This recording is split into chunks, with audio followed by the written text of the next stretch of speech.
ইউনূস আলাইহিস সালাম মাছের পেটে বসে চিৎকার মেরেছিলেন, লা ইলাহা ইল্লা আনতা সুবহানাকা ইন্নী কুনতু মিনাজ জালিমিন।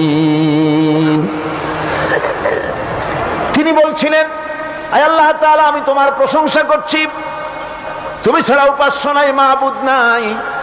আমি তোমার পবিত্রতা ঘোষণা করছি, আমি তো জালিমদের অন্তর্ভুক্ত হয়ে গেছি। বাস এতটুকুন কথাই বলেছেন।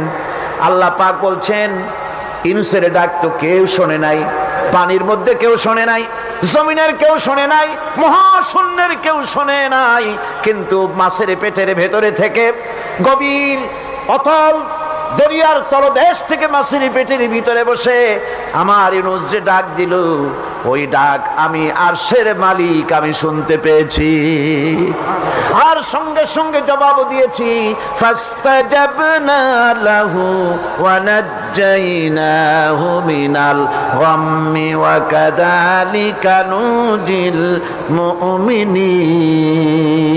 ডাকের সাড়া দিলাম, বিপদ দিয়া বাঁচায় দিলাম। শুধু ইউনূসের নাম, আল্লাহ পাক এ জায়গায় আবার ওয়াদা করলেন, দুনিয়ার যত মুমিন বান্দা আছে তারা যদি কখনো বিপদে পড়ে যায় আর আমারে যদি ডাকে, আমি এই রকম করে বিপদ থেকে বাঁচাইয়া দেব।